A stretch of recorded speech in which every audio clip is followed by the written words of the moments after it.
Ramakrishna সারানাম YouTube চ্যানেলে সকল রামকৃষ্ণ ভক্তমণ্ডলীকে স্বাগত। আজকের পাঠের বিষয় সাধু সঙ্গে কি উপকার হয়, ঠাকুর কি বলেছেন এ বিষয়ে। ওং স্থাপকায় চ ধর্মশ্চ সর্বধর্মস্বরূপিণে অবতার বরিষ্ঠায় রামকৃষ্ণায় তে নমঃ। ঠাকুর বলিতেছেন ঈশ্বর ও তাহার ঐশ্বর্য, এই জগৎ তাঁর ঐশ্বর্য, কিন্তু ঐশ্বর্য দেখেই সকলে ভুলে যায়, যার ঐশ্বর্য তাকে খোঁজে না। কামিনী কাঞ্চন ভোগ করতে সকলে যায়, কিন্তু দুঃখ অশান্তিই বেশি। সংসার যেন বিশালাক্ষীর নৌকা দহে একবার পড়লে আর রক্ষে নেই। শেকুল কাটার মতো এক ছাড়ে তো আর একটি জড়ায়। গোলক ধাঁধায় একবার ঢুকলে বেরোনো মুশকিল।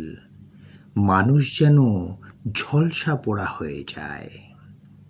তখন একজন ভক্ত বলছেন, এখন তাহলে কি উপায় ঠাকুর? ঠাকুর শ্রী রামকৃষ্ণ বলছেন, উপায় সাধুসঙ্গ আর প্রার্থনা।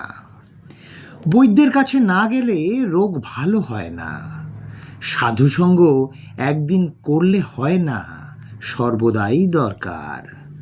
রোগ লেগেই আছে। আবার বৈদ্যের কাছে না থাকলে নাড়ি জ্ঞান হয় না, সঙ্গে সঙ্গে ঘুরতে হয়। তবে কোনটি কফের নাড়ি, কোনটি পিত্তের নাড়ি বোঝা যায়। তখন ভক্ত বলছেন, সাধু সঙ্গে কি উপকার হয় ঠাকুর? ঠাকুর শ্রী রামকৃষ্ণদেব বলছেন, ঈশ্বরে অনুরাগ হয়, তার উপর ভালোবাসা হয়। ব্যাকুলতা না এলে কিছুই হয় না। সাধুসঙ্গ করতে করতে ঈশ্বরের জন্য প্রাণ ব্যাকুল হয়।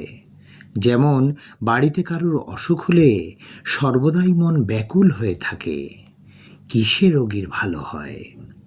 আবার কারুর যদি কর্ম যায়, সে ব্যক্তি যেমন আপিসে আপিসে ঘুরে বেড়ায়, ব্যাকুল হতে হয় সেই রূপ। যদি কোনো অফিসে বলে কর্মখালি নেই, আবার তার পরদিন এসে জিজ্ঞাসা করে, আজ কি কর্ম খালি হয়েছে? আরেকটি উপায় আছে, ব্যাকুল হয়ে প্রার্থনা। তিনি যে আপনার লোক, তাকে বলতে হয়, তুমি কেমন, দেখা দাও, দেখা দিতেই হবে। তুমি আমাকে সৃষ্টি করেছো কেন? শিখরা বলেছিল, ঈশ্বর দয়াময়। আমি তাদের বলেছিলাম, দয়াময় কেন বলবো? তিনি আমাদের সৃষ্টি করেছেন যাতে আমাদের মঙ্গল হয়, তা যদি করেন সে কি আর আশ্চর্য। মা বাপ ছেলেকে পালন করবে, সে আবার দয়া কি? সে তো করতেই হবে। তাই তাকে জোর করে প্রার্থনা করতে হয়। তিনি যে আপনার মা, আপনার বাপ। ছেলে যদি খাওয়া ত্যাগ করে, বাপ মা 3 বছর আগেই হিস্সা ফেলে দেয়। আবার যখন ছেলে পয়সা চায় আর পুনরায় বলে, মা তোর 2টি পায়ে পড়ি, আমাকে 2টি পয়সা দে, তখন মা বেজার হয়ে তার ব্যাকুলতা দেখে পয়সা ফেলে দেয়।